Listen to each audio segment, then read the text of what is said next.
Praise the lord. యేసు రక్తమే జయము. మన రక్షకుడు మన విమోచకుడైన యేసుక్రీస్తు పరిశుద్ధ నామములో అందరికీ వందనాలు. చిన్న ప్రార్థన ద్వారా ఉదయకాల వాక్యదానం చేసుకుందాము. పరిశుద్ధ మహాగణుడైన దేవ యేసయ్య, సర్వాధికారినైన మీకే వేలాది వందనములు, కృతజ్ఞత స్తుతి స్తోత్రం చెల్లించుకుంటున్నాను. దేవ ఉదయకాలం ప్రభు వాక్య భాగం ధ్యానిస్తుండగా వాక్య భాగం మాకు అర్థమవట్లు సహాయం చేసి మీ కృపలో బలపరిచి మీకు మాదిరిగా మమ్మల్ని నడిపించి మీ చిత్తాన్ని మా జీవితంలో జరిగించమని ఈ చిన్న ప్రార్థన ప్రభు యేసుక్రీస్తు పరిశుద్ధ నామములో అడిగి వేడుకుంటున్నాను తండ్రి. Amen amen.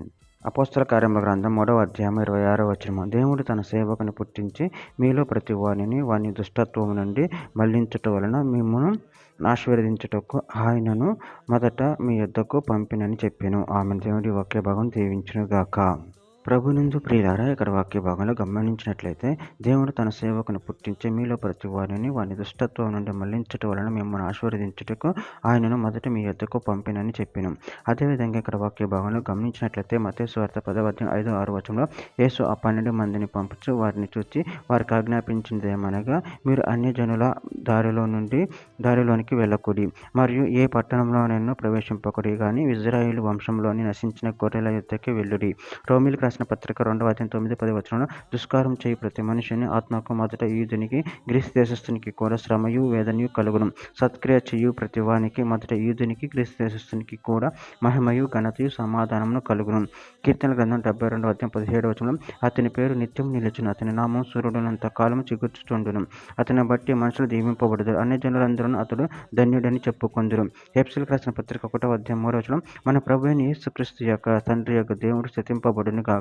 ఆయన క్రీస్తునందు పరలోక విషయములలో ఆత్మ సంబంధమైన ప్రతి ఆశీర్వాదమును మనకు అనుగ్రహించును. పేతురు రాసిన మొదటి పత్రిక 3వ అధ్యాయం 9వ వచనం, ఆశీర్వాదనకు వారసులొకటుకు మీరు పిలువబడితిరి గనుక కీడుకు ప్రతి కీడునైనా దూషణకు ప్రతి దూషణైనా చెయ్యక దీవించుడి. కొరింథీయులకు రాసిన 2వ పత్రిక 1వ అధ్యాయం 20వ వచనం, దేవుని వాగ్దానములు ఎన్ని అయినా అన్నియు క్రీస్తునందు అవునట్టుగానే ఉన్నవి గనుక మన ద్వారా దేవునికి మహిమ కలుగటక అవి ఆయన వలన నిత్యములై ఉన్నవి.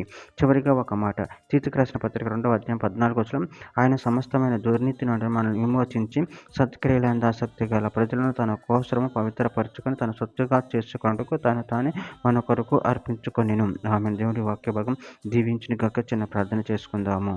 పరిశుద్ధుడా మహాగణుడు అనే యేసయ్య, మీరు ఇచ్చిన వాక్యదాన్ని బట్టి ప్రభు కృతజ్ఞతలు చెల్లించుకుంటూ మీ ప్రేమ కృపల ప్రభావం మమ్మల్ని కాచు కాపాడుతూ ప్రతి దుష్టత్వం నుండి మమ్మల్ని విడుదల చేస్తూ మీకు మహిమకరంగా మమ్మల్ని వాడుకుంటున్న విధానం బట్టి ప్రభు కృతజ్ఞతలు చెల్లించుకుంటూ చిన్న ప్రార్థన యేసు నామములో అడిగి వేడుకుంటున్నాను తండ్రి. Amen amen amen.